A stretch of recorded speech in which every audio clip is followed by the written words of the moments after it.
Essentially, we use that electromagnetic coil to generate an electromagnetic field that, when placed on the head, it creates like a current underneath the brain's cortex. So I think about it a little bit like taking your brain to the gym. People will come in for a series of treatments with TMS. And so we're kind of like stimulating this area of the brain day after day, and strengthening these mood networks, or this place in the mood network that seems to be in neuroimaging and EEG studies underactive in depression. Welcome to This Way Up, the podcast dedicated to supporting parents and caregivers navigating the complex world of mental health. I'm Andrea, and each episode we dive deep into the conversations that matter, exploring the challenges, triumphs, and transformative journeys of those facing mental health struggles within their families. Whether you're here for expert advice, inspiring stories, or just a little boost to get you through the day, we've got you covered. So grab a cup of coffee, kick back, and join us as we find the bright spots in the mental health journey, because we're all climbing our way up together. Well, welcome back. As you know, one of my biggest goals with this podcast has always been to bring hope to parents, caregivers, and really anyone navigating mental health challenges. And one of our greatest sources of hope right now is the progress that we're seeing in more effective, accessible treatments for mental health conditions. And that's why I am so excited about today's conversation. My guest is Dr. Suzanne Kerns, who is a leading expert in TMS, or Transcranial Magnetic Stimulation. And if you remember, 7 or 8 episodes back, I had a guest on who actually received TMS for his depression, and it was just a game changer for him, changed his life. This is a non-invasive treatment with really very little side effects, and it is helping people that have depression, anxiety, OCD, and PTSD. And researchers are now even exploring its potential for addiction treatment and even pain management. Dr. Kerns will talk to us about how TMS works, why it's so promising, and what families should know. And she does it in a way that's really so easy to understand. So if you've been looking for options or just curious about the future of where mental health treatment is going, this episode is absolutely for you.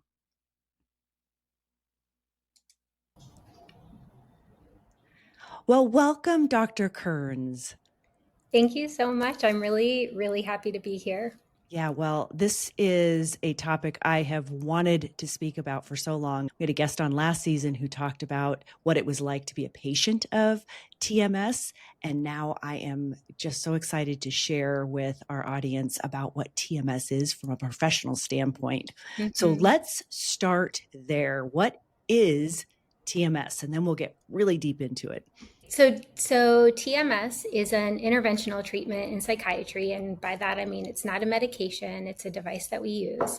It's an electromagnetic coil that is roughly the strength of an MRI, but a lot more focused. And so one version of TMS is called a figure 8 coil. It looks a little bit like kind of Mickey Mouse ears.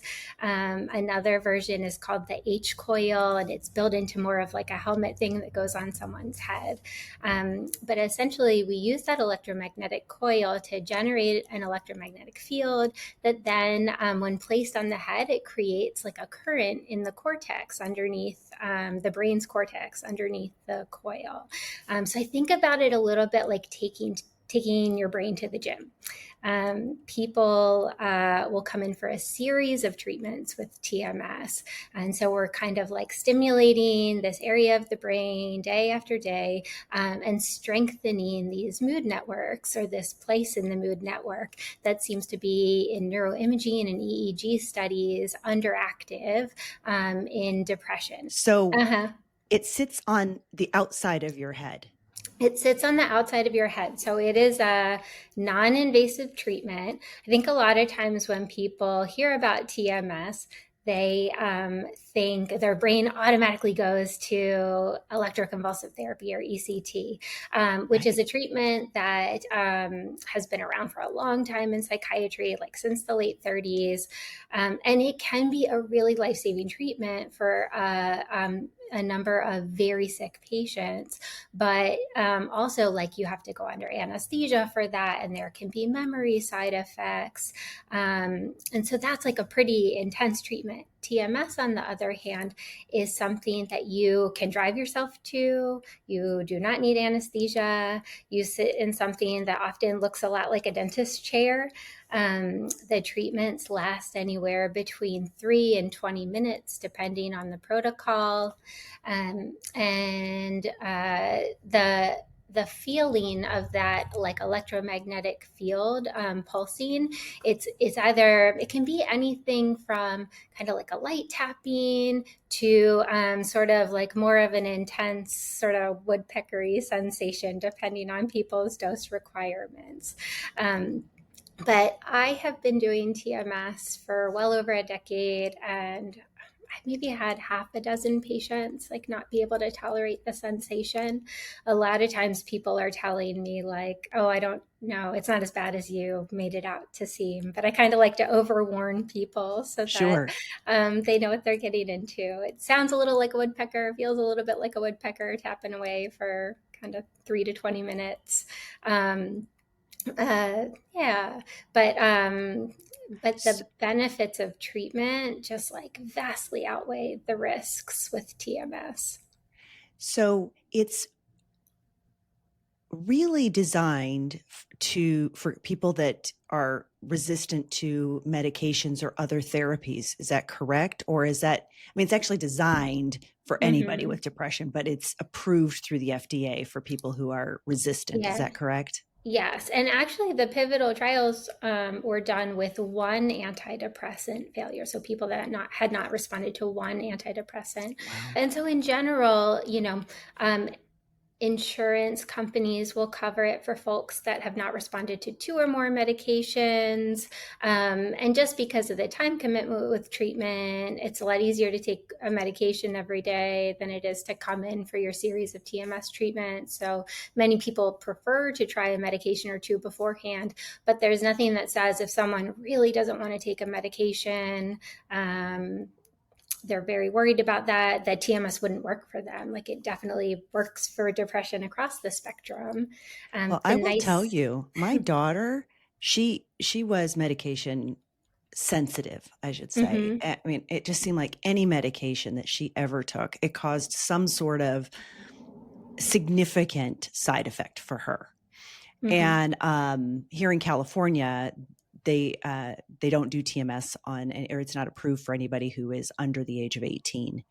The minute she turned 18, I said, we are going to try this. And she gave me a fit about it. I think she was, leery of it because nothing else had worked. We had been through so many different medications. We'd been through so many different therapies, different types of therapies. And she just was adamant that it wasn't going to work. One of her friends had her convinced that her personality was going to change and that they were completely, redoing things in her head. But she acquiesced and she went because I was pretty insistent. And by the end of her treatment, she was a different person. She felt so much better. And it was a lengthy process. I think hers was like 35 days, but it was 3 to 5 minutes of the treatment.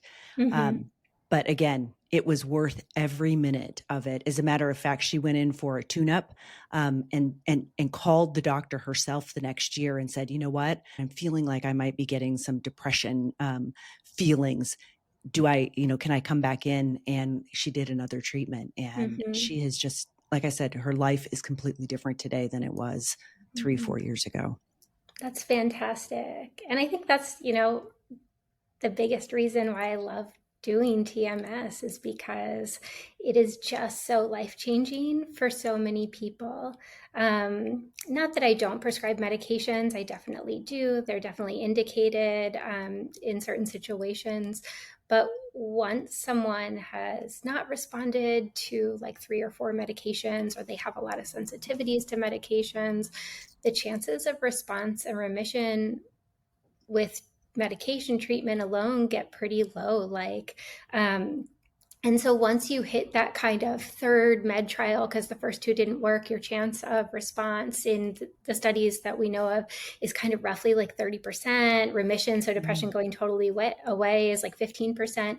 And that is really where TMS starts to outperform medications, is in people with treatment-resistant depression. And so whether you have tried 3 medications or you have tried 15 medications, it seems like the chance of response remains about, and it varies with the study, but like about 60-65%, remission kind of close to 45-50%. There's newer accelerated studies where they're getting pretty phenomenal response and remission rates, more like what we see with ECT, like response rates in the 80s, remission rates close to in the 70s. Wow. Yeah, and so it's really a shame that more people don't know about TMS. I want to go back to the regions of the brain, because you had said something with depression. You had said that part of the brain was underactive. So you were using the magnetic stimulation to stimulate it, to make it more active. How I've heard that depression is also, tied to the chemicals in your brain. So are the chemicals responsible for the activation in the brain? And how is this, does it work with the chemicals, or does it work just with the brain itself? So our brain is an electrochemical organ. The neurons talk to each other through electrical impulses, but they're releasing chemicals. So they're releasing monoamines, so things like serotonin, norepinephrine, dopamine, GABA and glutamate. You see changes in nerve growth factors with TMS, so things like BDNF. So it's not just an electrical or just a chemical response. With TMS, I think about it more like if our brain is a very complex network, right? We have these circuits that involve both superficial regions of the brain, like the cortex, but also deeper areas of the brain, like the limbic system, so like amygdala and hippocampus, and areas that we can't reach with TMS. The electromagnetic field with TMS, it activates a couple of centimeters into the cortex. And so that area of the brain, the prefrontal cortex, is where we can reach with the coil. It's where we can reach with that TMS field. But there's really neat neuroimaging studies showing that not only are we kind of waking up that underactive area, it also causes downstream effects in the whole network, so that after you treat someone successfully with TMS, that network it looks more like control, like the control group that did not have depression. Wow. Wow. Now, so then my daughter also suffered from anxiety. And when she was doing TMS, the insurance only approved the depression side of it. However, what we saw was that she felt so much better. I don't know if it was because she could control her anxiety better because she wasn't fighting the depression, or if there was some effect that she was getting from the TMS itself on her anxiety. And is that common? Yeah, anxiety studies have been kind of all over the place. And to get FDA approval, you really need to have like a big multi-site randomized control trial, which is very expensive. And so because anxiety studies have been sort of small and targeting different areas of the brain, there just isn't like a robust body of literature behind that. However, in patients with depression with anxious features, There have been groups that have gone back and looked at the sort of like pivotal early depression trials that got FDA clearance or FDA approval for just depression. And they looked at the anxiety rating scores and they were like, wow, like people's anxiety really got a whole lot better. And so since that time, TMS has also been FDA approved for depression with anxious features in just the same way that we treat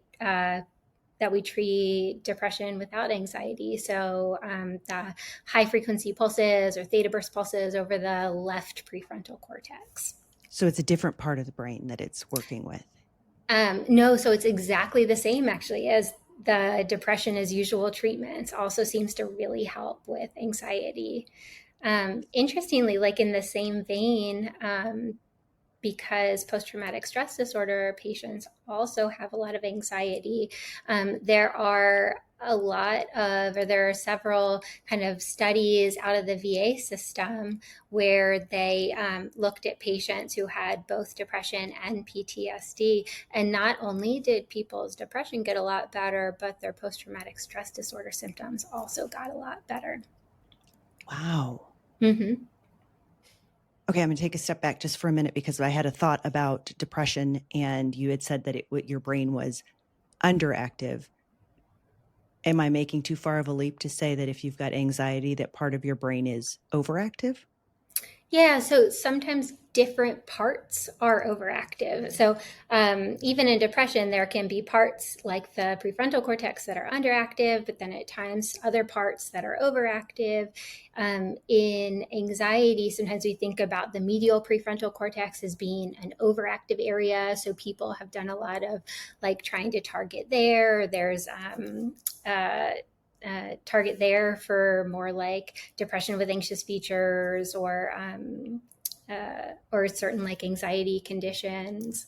We used to think that the right prefrontal cortex was like overactive in comparison to the left prefrontal cortex. So there was a time when people were using a lot of stimulation over the right side of the brain for anxiety.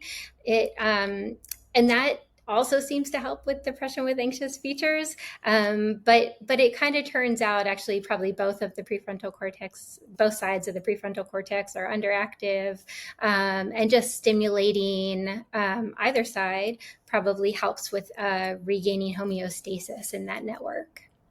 Wow. Mm-hmm. So when people do TMS, is it a single treatment or a single set of treatments, and it helps them forever? My daughter had a tune-up, so I'm guessing no. Mm-hmm. But how often do some people, is the norm that people mm-hmm. have to get treatments? So for standard TMS, where people come in once a day for 36 sessions, that has been around for longer. So we have more data on durability with that. It seems like about 60% of people maintain their response for a year or longer with that treatment. And I have certainly seen people go like 6-7 years before needing another treatment and calling me again. On the flip side, of the patients who will relapse within the course of a year, so maybe roughly kind of 40%, the silver lining to that cloud is the vast majority of them will respond to another course of treatment. So if TMS did work for you in the past, it will more than likely work for you in the future. And is there any risk doing it multiple times? Not that we know of. There doesn't seem to be like an overdoing it with TMS like there is with a medication or with something like ECT. I will say that said, if someone is on the bipolar spectrum, you can overtreat someone into mania because TMS is an unopposed antidepressant treatment. And so bipolar depression, unfortunately, because there was never like a big randomized control trial where response with treatment separated from placebo. So like when they tested actual TMS versus fake TMS in patients, that is not an FDA approved indication. And so that often doesn't get covered by insurance. That said, there are kind of meta-analyses, so studies looking kind of like collecting all the data that's available in the medical literature, looking at treating bipolar depression where it does seem like there's a signal there. And also just anecdotally, I know, like, I'm part of a big network of other physicians through the Clinical TMS Society and some of my research in the past. And most people are treating patients with bipolar depression and seeing similar result rates to major like unipolar depression. But you do have to be more careful in that situation. And so if someone does have bipolar depression and we're thinking about TMS as a treatment option for them, I will almost always ask that they be on a mood stabilizer alongside of their treatment, because TMS is not a mood stabilizer, it's an antidepressant, and we don't want to tip that balance the wrong way. That makes perfect sense. Now, you had told me when we first discussed that you actually studied under the gentleman who kind of discovered TMS or was researching it. What was the story behind that? Was it always just, hey, we're going to try to figure out how we can, find a treatment for depression by using magnetic stimulation, or how did he first get into this? Yeah, the history of TMS is so interesting too. And I feel really lucky. I just serendipitously have been in the right place at the right time to kind of see a lot of this history unfold. But so in the 80s, there was a gentleman named Professor Tony Barker, who lives in the UK, and he created this TMS device more as a research tool to see sort of like nerve conduction. So he was thinking about stimulating the motor cortex and seeing how long that electrical impulse took to get to other areas of the body.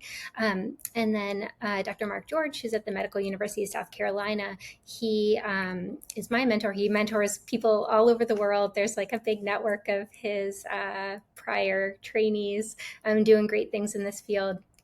But he just happened to be, and hopefully he'll forgive me if I get this wrong, but at the Royal College of London for his fellowship, when Dr. Barker was showing off this device, and he saw that and he thought, oh my gosh, like, what if we use that not just as a research tool, but also as a clinical tool? And so then throughout the 90s and the early 2000s, he and others took that technology through the NIMH and really worked on turning it into a treatment for depression. But it wasn't an easy road for him, because there was a lot of money for pharmaceutical studies in the 90s and early 2000s, and no one wanted to hear about this like crazy magnet thing. So really, like, kudos to the pioneers of early TMS research, that they saw the value in this and really pushed and put up with a lot of stigma against what they were doing. But now the whole like neuromodulation is the future of psychiatry. Most people would agree that like these kind of non-invasive interventions are safer and more effective than a lot of the medications that we use. Well, it just seems like TMS it just lasts longer, and it has maybe a deeper effect, I guess. I don't know, but a more durable effect. It's definitely one of the most durable treatments that we have in psychiatry. And so you're right. Like, I don't want to totally poo-poo medications. I definitely prescribe them. Yeah. But when you stop, you're right. When you stop a medication, you have withdrawal symptoms, and sometimes people are successful in stopping medications when they've got all the other parts of their life dialed in, like they have a good support network, they're eating healthy, they're exercising. But sometimes, more often when people stop a medication, they notice it, they start feeling depressed again. Versus TMS is definitely more of that's why I think about it like an interventional treatment. So you come in, you do your series of treatments, and if it is helpful for you, it's good for a while. because it is, I'm going to use a buzzword that I think a lot of people know, it's like stimulating neuroplasticity. And so when we activate these neurons underneath the coil, neurons that fire together, they wire together. We're strengthening that healthier mood network in a way that like medications do not do.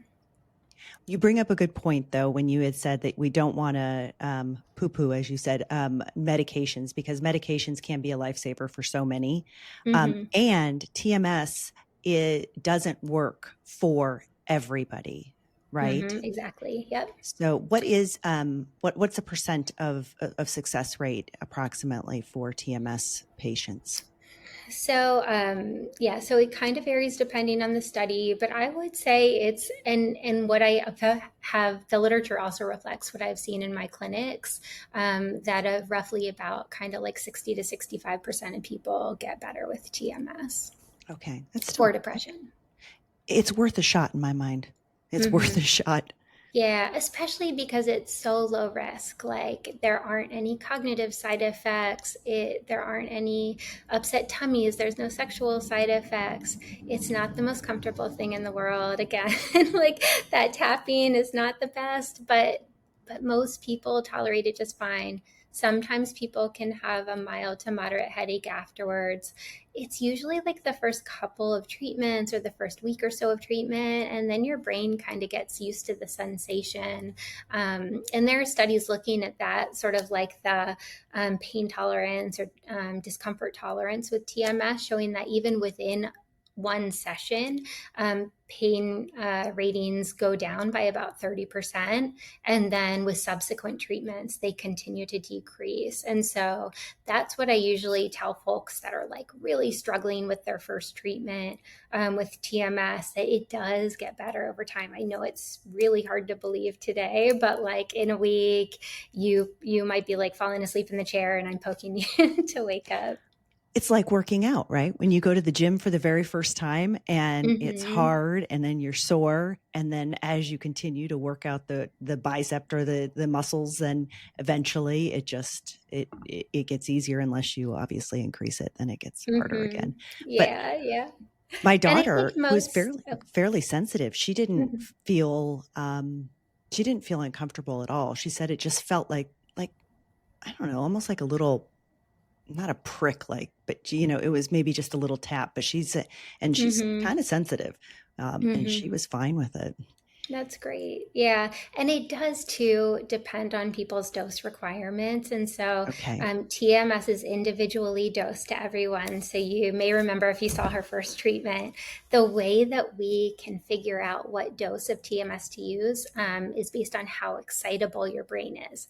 And the easiest marker of brain excitability is to get a motor response with the treatment. So I remember that. so we put the coil over the spot on your motor cortex that controls thumb and finger activity, and the amount of energy that it takes to just elicit a response about half the time, that's called your motor threshold.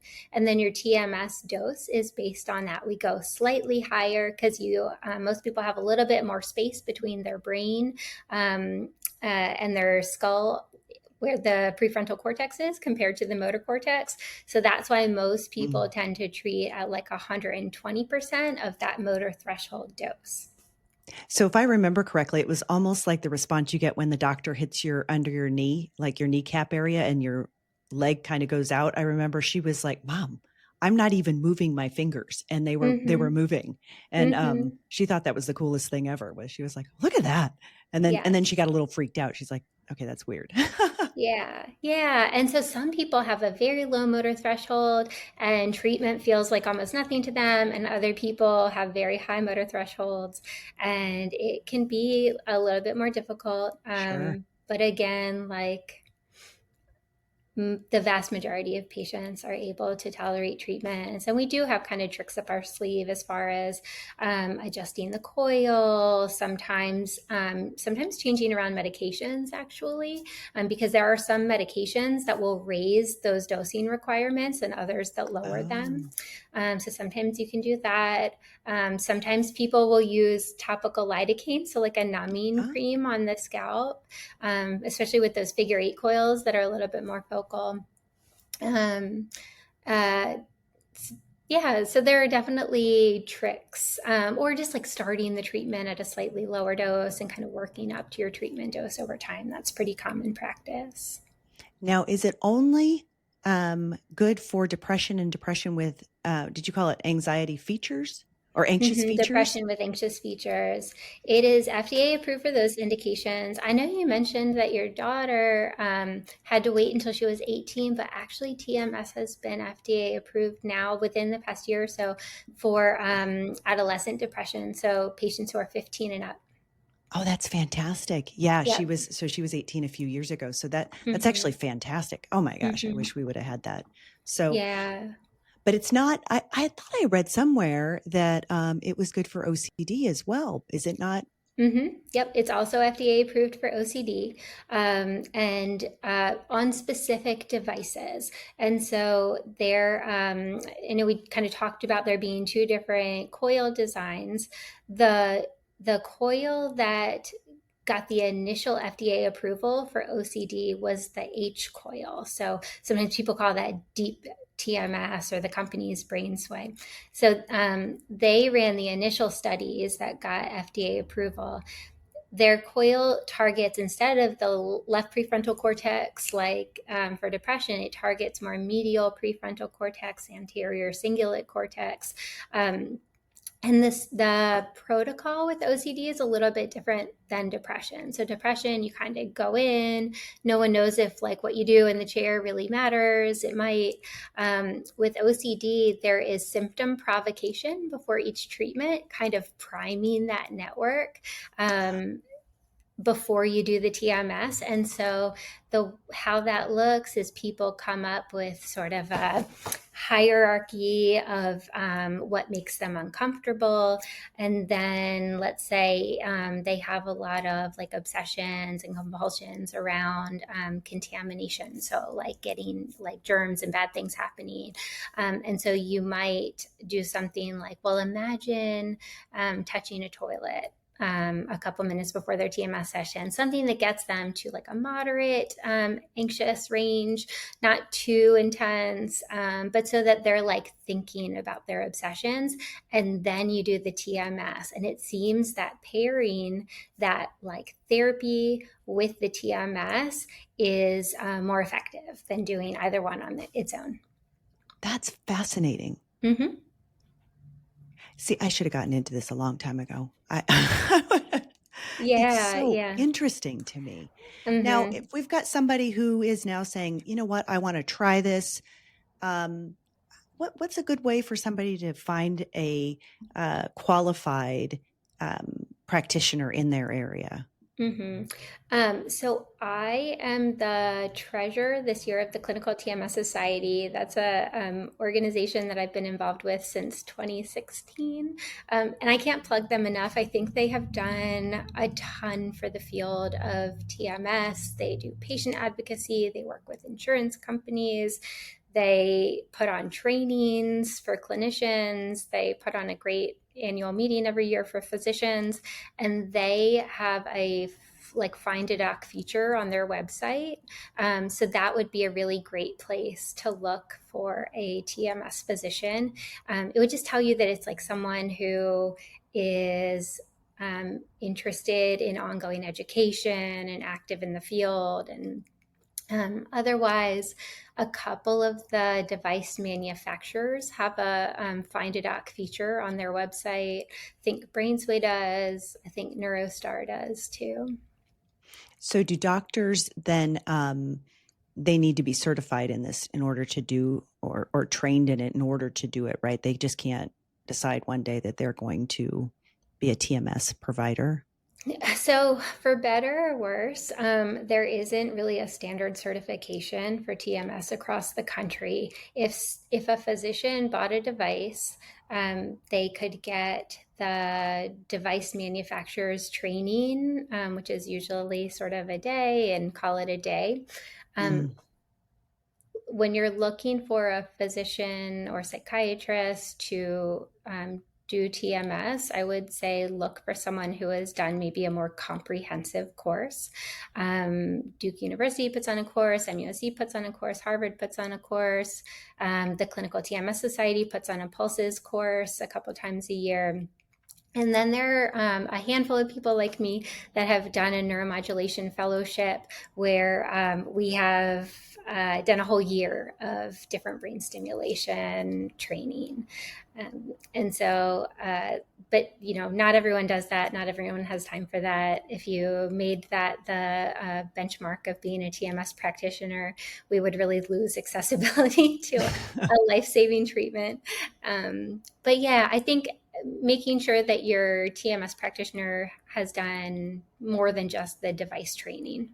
Yeah, that makes sense. That makes sense. Anything else you think is important to talk about regarding TMS? Ooh, let's see. So we talked about the one-day protocols, which have been around the longest. That's the way TMS was originally FDA approved in 2008. More recently, because that just isn't feasible for a lot of people coming into the clinic, even though a lot of the treatments are pretty short these days, coming in once a day just is not feasible for most people, especially people that have to drive a couple hours to their nearest clinic. Like most recently, before opening my own practice, I worked at the VA in the VA system, and a lot of veterans have to drive several hours to the TMS clinic to get treatment. And so seeing that need, groups started to look at accelerated treatment. And what that means is packing basically all the treatments into 1 week or over a couple of days. Which is a lot more feasible for people who have busy lives, who have kids, who work full time. So my friend Nolan Williams, also from MUSC, but who's now at Stanford, and his lab, they came up with a protocol that is 10 sessions a day over 5 days. And that got FDA approval, but only for a specific device. So it's this proprietary device by Magnus Medical, which not every psychiatrist obviously has. And they use some pretty fancy neuroimaging with their treatment protocol, which may help with response rates a little bit, but no one is actually quite sure if that outperforms treatment as usual. So the way that we kind of typically map for TMS does not use fMRIs. We use more of a measurement-based system. So a lot of folks in the community, physicians in the community, have taken that protocol without neuroimaging and started doing accelerated protocols in their practices.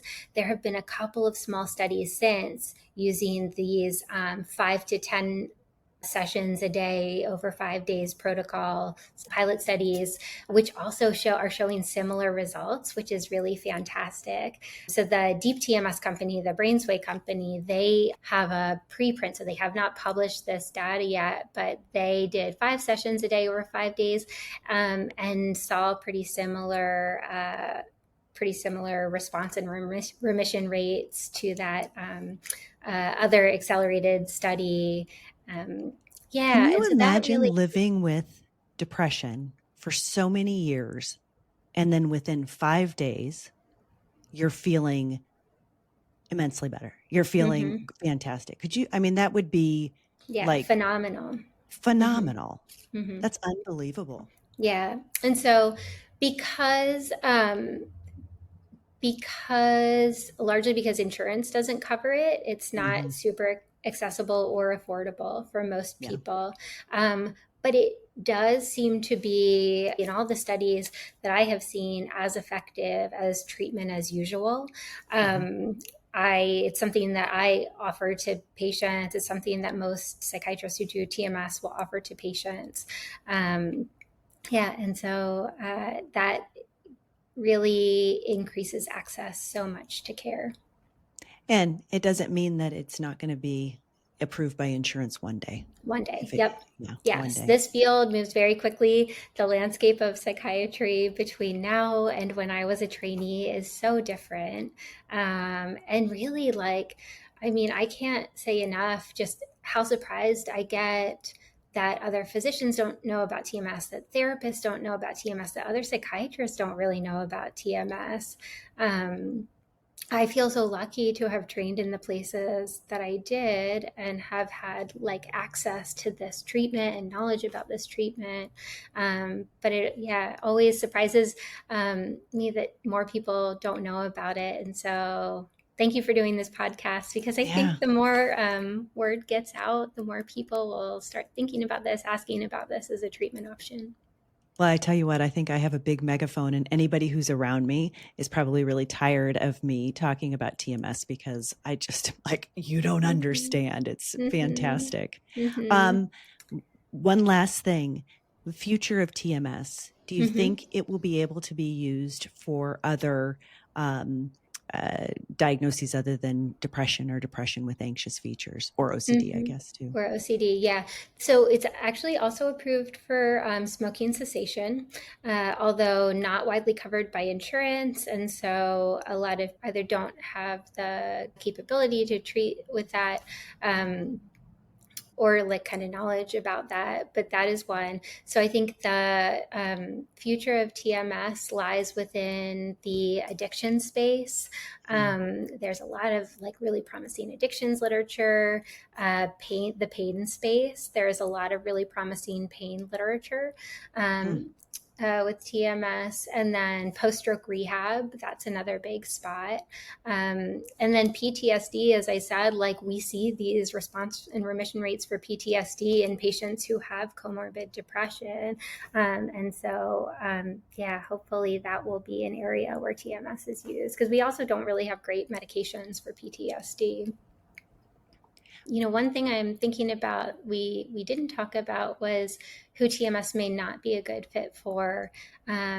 In depression, that would be patients who also have an active substance abuse disorder, like especially alcohol use disorder or stimulant use disorder, because those things can really increase the seizure risk with TMS.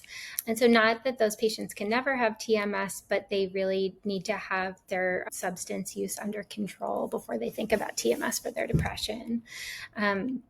Another safety no-no would be anyone with ferromagnetic metal implanted in the head or neck.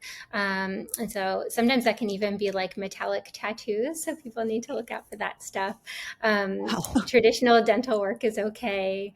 Yeah, let's see what else. Cochlear implants or any other kind of like implants in the Mm. head. Those kind of things would be safety risks and no-nos with TMS.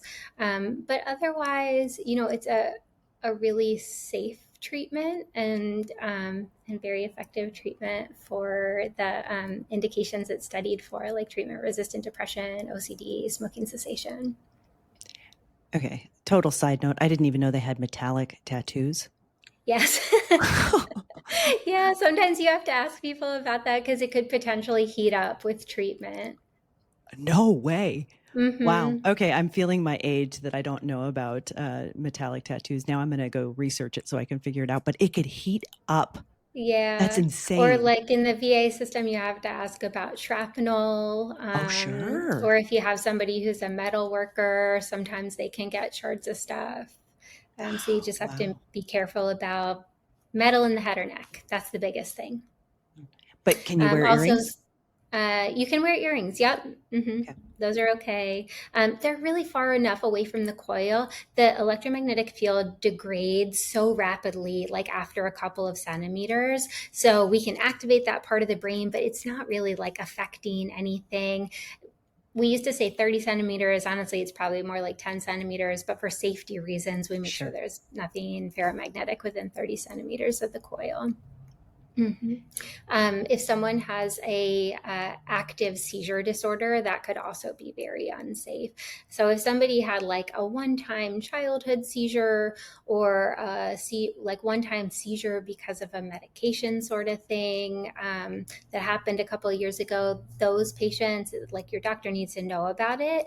But often those patients can safely get treated with TMS. But if someone like legitimately has epilepsy, TMS may not be the best treatment for them, and we think about other options. This would be the reason that you would want to look for a provider that has a little bit more intense training, is to make sure that Yes, they're yeah, covering all the someone who's bases. doing an accurate safety screen beforehand. Yeah, and I think really someone who knows mental health. So if TMS isn't a good fit, they're Yeah. able to think about alternative options for you. Wow. Well, Dr. Kerns, this was so fascinating, and thank you for taking it and pushing it forward and then coming on today. I really, really appreciate it. Yeah, you're so welcome. Thank you so much for having me on.